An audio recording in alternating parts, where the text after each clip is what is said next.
네, 개혁신당이 주도권을 둘러싼 갈등으로 경랑에 휩싸이고 있습니다. 오늘 최고위에서는 선거 지휘권을 놓고 이견으로 고성이 오가면서 이낙연 공동대표가 퇴장하기도 했는데요. 네, 관련해서 국회 연결해 보겠습니다. 소재영 기자 전해주시죠. 네, 그렇습니다. 말씀하신 대로 개혁신당에선 내홍이 격화하고 있습니다.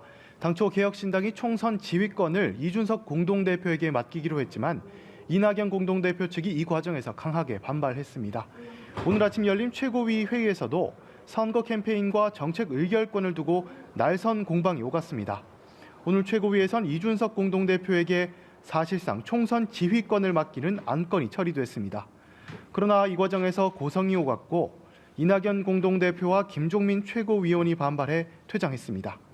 이낙연 공동대표 측은 이후 입장문에서 사당화를 의결했다면서 제3지대 통합 정신을 깨뜨리는 비민주적 절차와 내용에 반대한다고 밝혔습니다. 김종민 의원은 퇴장 이후 기자들과 만나 선거운동 전체를 이준석 개인에게 맡기는 건 민주당 정당에서 가능한 일이 아니라고 강조했습니다. 앞서 개혁신당에선 배복주 전 정의당 부대표의 합류, 총선 지휘권을 놓고 주도권 다툼이 벌어진 바 있습니다.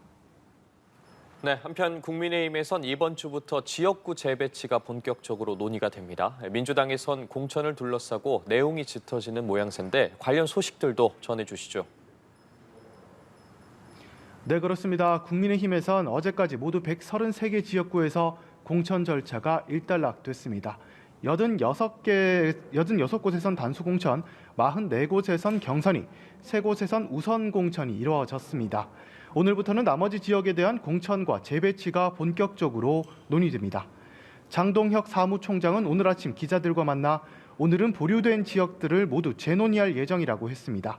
그러면서 중진뿐만 아니라 면접을 마친 모든 후보들을 대상으로 아직 공천이 결정되지 않은 지역에 재배치될 수 있다고 밝혔습니다. 국민의힘은 서울 강남을의 공천을 신청한 박진전 외교부 장관과 이원모 전 대통령실 인사비서관을 수도권 내 다른 지역으로 재배치하기로 했습니다. 한편 민주당은 밀실 공천 논란으로 잡음이 계속되고 있습니다. 현재 민주당에선 친문계 의원 등 특정 후보들을 배제한 여론조사가 진행되는 것과 관련해 반발이 이어지고 있습니다. 당내에선 친명계 인사들을 공천에 대거 배치하려는 것 아니냐는 의구심이 나옵니다. 한편 민주당은 오늘부터 사흘간 1차 경선 지역구 23곳에서 경선에 착수합니다. 1차 경선 지역구는 서울 3곳, 경기 3곳, 인천 2곳이며 민주당의 텃밭인 광주와 전북도 포함됐습니다. 이번 경선에는 권리당원 투표와 일반 여론조사가 절반씩 반영되는데 경선 결과는 이틀 뒤인 21일 공개됩니다. 네, 그리고 오늘 2월 임시국회가 열리는데요. 어떤 현안들이 논의됩니까? 네, 그렇습니다. 총선을 50여일 앞두고 오늘 2월 임시국회가 막을 올립니다. 본회의는 29일 예정돼 있는데 이날 각종 법안들이 처리될 걸로 보입니다. 처리할 사안 산적합니다. 4월 총선을 앞두고 선거구 획정을 위한 공직선거법이 이번 회기에서 처리될 걸로 전망됩니다.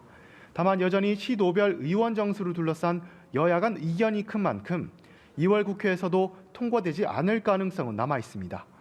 여야 간 공방정도 재개될 전망입니다. 쌍특검법 표결 문제를 둘러싸고 여야 간 공방이 치열하게 전개될 걸로 보입니다. 지금까지 국회에서 전해드렸습니다.